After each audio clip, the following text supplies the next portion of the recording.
আরিফ, আমার ছেলের কোনো খোঁজ পাইলে? না স্যার, আমরা আশেপাশের দেশগুলোর প্রত্যেকটা কোণা কোণা খুঁজেছি, তবুও টনির কোনো সন্ধান পাইনি। আজ 7 বছর হয়ে গেল ছেলেটার বাড়ি ছাড়া। আমি কি বেঁচে থাকতে ছেলেটার মুখটুকু দেখতে পাবো না? হত ভেঙে পড়েন না স্যার, ভরসা রাখেন, দেখবেন ও একদিন নিজে থেকেই ফিরে আসবে। আমার ছেলেকে আমি খুব ভালো করে চিনি গো প্রিয়া, ও অনেক জেদি। ও মরে গেলেও আর এই বাড়িতে ফিরে আসবে না।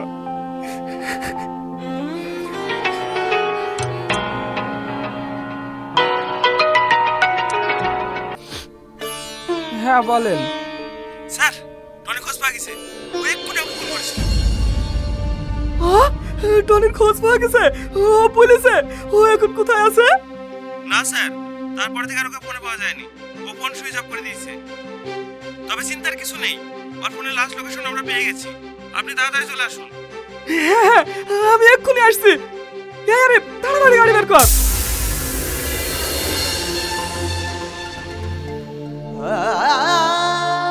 ভাই, বলো না তুমি কে?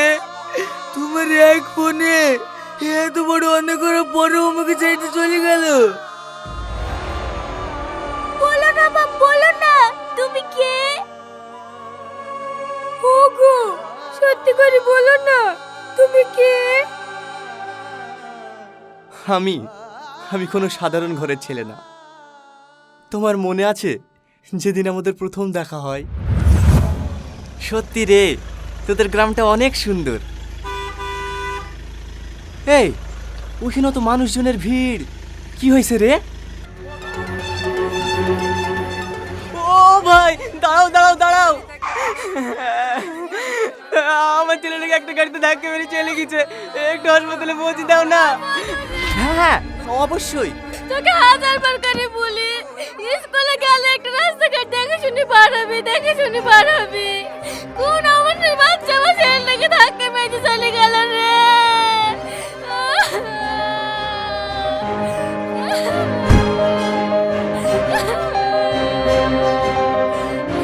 আমার একটু জায়গা হবে না বাপ?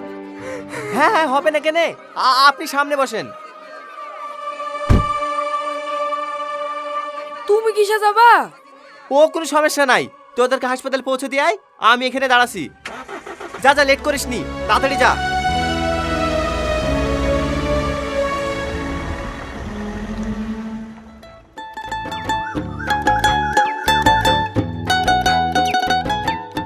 ওই দেখো দিদি, সাদা জামা পরে আছে ওই ছেলেটা।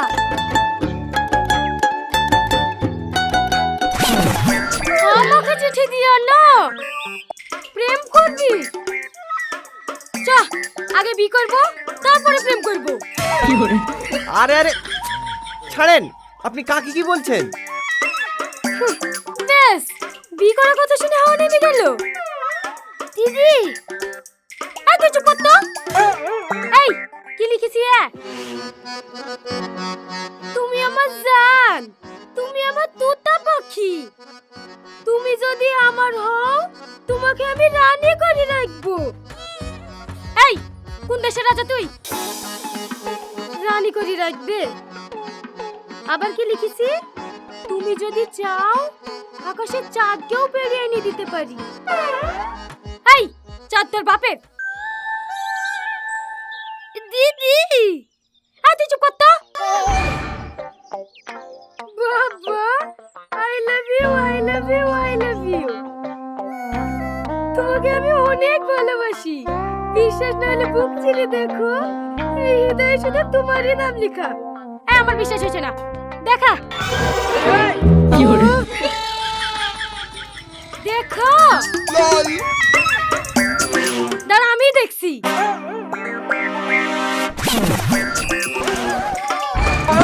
আরে আরে দিদি, ও না, কেউ না।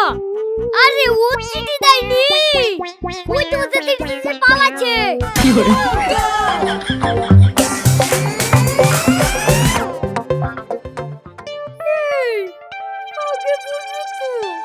তোমাকে তো বারবার বলার চেষ্টা করছি, তুমি তো আমার কথা শুনছো না।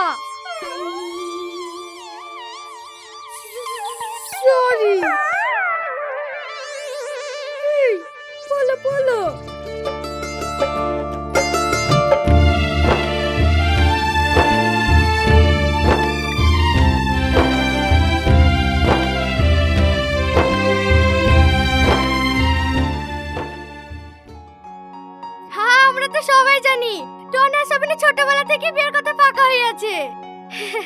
শ্রাবণী তো টনিকে পছন্দ করে। আপনার যেদিন খুশি সেদিন বিয়ের ডেটটা ফাইনাল করেন, আমাদের কোনো সমস্যা নাই। বস মা বস, তুই আবার কেন খালি খালি কষ্ট করতে গেলি? কাজের লোক আছে তো। হ্যাঁ, তো আবার কষ্ট কি? হ্যাঁ, আমার হাতে কফি খাবো বলে বানিয়ে আসলাম। এই নেন আঙ্কেল।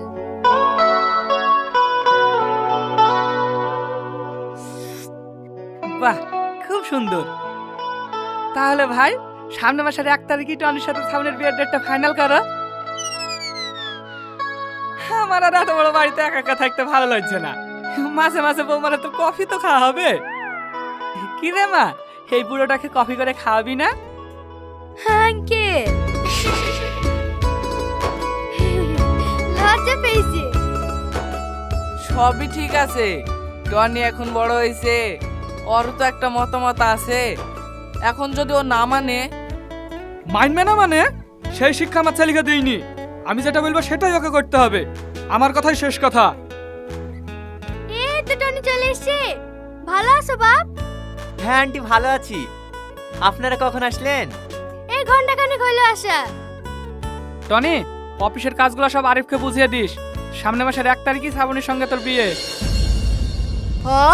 না না, আমি এখন বিয়ে করব না। বিয়ে করবি না মানে? কি বলতে চাইছিস তুই? কিছুদিন সময় নিবি, পরে বিয়ে করবি? আমি শ্রাবণীকে বিয়ে করব না। আমি অন্য একটা মেয়েকে পছন্দ করি। চুপ কর বেয়াদব, তোকে আমি এই শিক্ষা দিয়েছি? কোনো কথা বলবি না। 1 তারিখেই বিয়ে, এটাই ফাইনাল। দেখো আব্বা, আজ পর্যন্ত আমি তোমার কোনো কথার অবদ্ধ হইনি, কিন্তু আজ তুমি আমাকে ক্ষমা করো। আমি তোমার কথা মানতে পারবো না। আমার মুখের উপরে কথা? আরে আরে ভাই, আপনি কি করছেন? এত বড় একটা শেয়ানা ছেলের গায়ে কেউ হাত তোলে? ও হ্যাঁ না বললে ওকে মেরেই ফেলবো। তুমি যদি আমাকে মেরেও ফেলো আব্বা, আমি একটা কথাই বলবো, আমি শ্রাবণীকে বিয়ে করবো না, করবো না, করবো না। বিয়ে করবি নি? তাহলে এক্ষুনি বেরিয়ে যাবার বাড়ি থেকে। তোর মুখ আমি দেখতে চাইনি, তোকে আমি তেজ্য পুত্র কন্যু।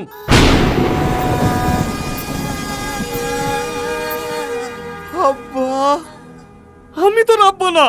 ভাই বোঝা আমার একটা ছেলে ছিল, সে মারা গেছে। তুই যদি আর এই বাড়িতে 1 মুহূর্ত থাকিস, তাহলে আমার বড় মুখ দেখবি।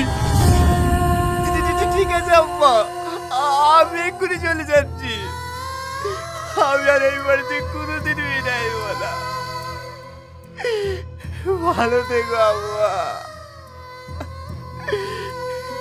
টনি, পাগলামো করো না। টনি, ছেড়ে দিন আমাকে।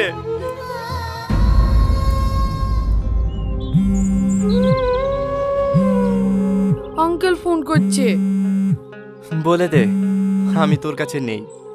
আমি আঙ্কেলকে মিথ্যে কথা বলবো? তুই আমার বন্ধু না?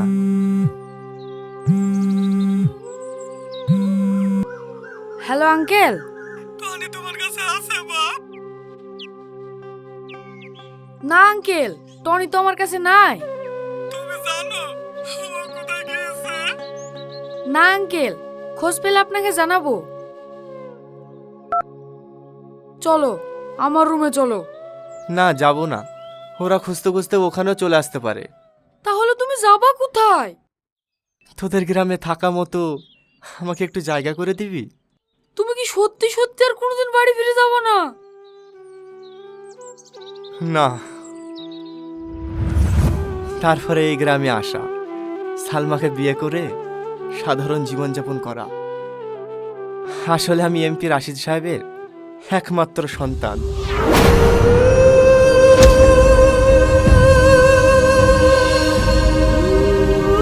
ও, তুমি রংপুরের এমপি রাশিদ সাহেবের ছেলে? হ্যাঁ, আমি প্রতিজ্ঞা করেছিলাম বাবার সঙ্গে কোনো যোগাযোগ রাখবো না, কিন্তু আজ শুধুমাত্র ভাইরাকে বাঁচাতে বাবার বন্ধু অর্জুন আঙ্কেলকে ফোন করতে বাধ্য হলাম। ভাই, তুমি আমায় ক্ষমা করে দাও। আমি সামান্য টাকার অঙ্কে তোমার সাথে কত খারাপ ব্যবহার করেছি। তোমাকে মানুষ মনে করিনি, সব জায়গায় ছোট করেছি। আমি তোমার পা দিচ্ছি। আরে আরে, কি করছো? বাপ ক্ষমা চাচ্ছি। আরে আরে আপনি কি করছেন মা? টনি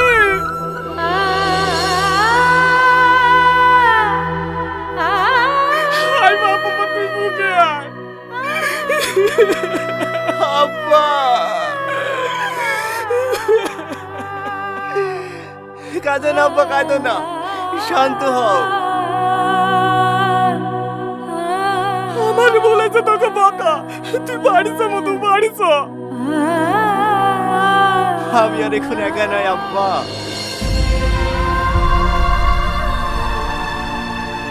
আমি সব শুনেছি। আমার নাতনি কই? আমার নাতনি। মাহি, এটা তোমার দাদু। দাদু হ্যাঁ দিদি ভাই, আয় আমার বুকে আয়। la la la la la la la la la la la. Oh ho ho